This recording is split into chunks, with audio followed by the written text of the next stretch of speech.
Welcome back. You're watching CNN News 18. My name is Toya Singh. I'm here with my colleague Anusha Soni. Over the next few minutes, we continue to track the MCD elections, the Municipal Corporation of Delhi elections. Remember, the BJP has been in power in the MCD for 15 years. This time, the Aam Aadmi Party is hoping to change that. They're hoping to wrestle away power from the BJP. Now, will they be successful in doing that? There's been excessive campaigning from both parties over the last few weeks, a particularly high decibel run that we've seen from both parties. Anusha, tell us what was noteworthy in the campaigns of each of the parties. Well, I would say allegations and counter-allegations. I would say there was a complete lack of the civic issues which should have dominated the political discourse.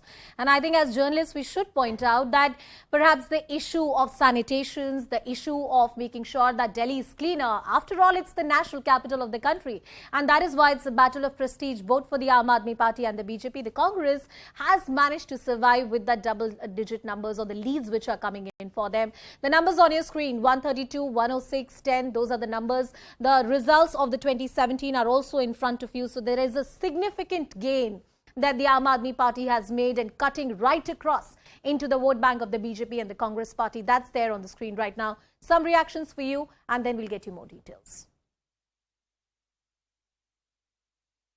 Adesh ji, early trends आ रहे हैं, भाजपा 4 सीटों पे जीत भी चुका है, क्या कहेंगे? जीत रही है भारतीय जनता पार्टी। जो लोग ईमानदारी की कस्में खाते थे, उनके भ्रष्टाचार की पोल खुल गई और जो रिजल्ट आ रहा है जिस तरह से एग्जिट पोल पे, और अरविंद केजरीवाल तो ये कह रहे थे 20 सीटें मिलेंगी बीजेपी को, और आज भारतीय जनता पार्टी कड़ी टक्कर ही नहीं, भारतीय जनता पार्टी जीतने वाली है। और जिस तरह के रुझान आ रहे हैं, जिस तरह के जो ट्रेंड्स आ रहे हैं, वो भारतीय जनता पार्टी उसमें अच्छी बढ़त। हम 15 साल से शासन में है और हमने अच्छा काम किया है, जनता उस पर मोहर लगाने जा रही है। बहुत अच्छा। जो लोग अभी कुछ आम आदमी पार्टी के लोग कह रहे थे कि बीजेपी सरकारी कर्मचारियों के ऊपर प्रेशर होता है इसलिए वो उनके पक्ष में वोट करते हैं, वही ईमानदारी की बात करते थे, उनके भ्रष्टाचार की पोल खुली है और हमने चुनाव अच्छे। Joining me now is Mr. Manoj. एक मिनट यार, joining me now is Mr. Manoj. जो results आ रहे हैं, जो trends आ रहे हैं, is that disappointing for the BJP? This is disappointing for Aam Aadmi Party. How? Fourth time we are heading neck to neck. कितना प्यार है दिल्ली का बीजेपी के प्रति, और जिन लोगों ने दावा किया था 220 का, वो भी उनके मेयर बनने मुश्किल है। अभी जो भी होता है देखते हैं। आप अगर कह रहे हो नेक टू नेक है, जो करप्शन के मुद्दे हैं उनके खिलाफ जो उठे हैं, क्या आपको लगता है वो कोई मुद्दा रहा ही नहीं इस चुनाव में? नहीं, मुद्दा है, तभी तो वो जैसे चाहते थे वैसे नहीं हुआ।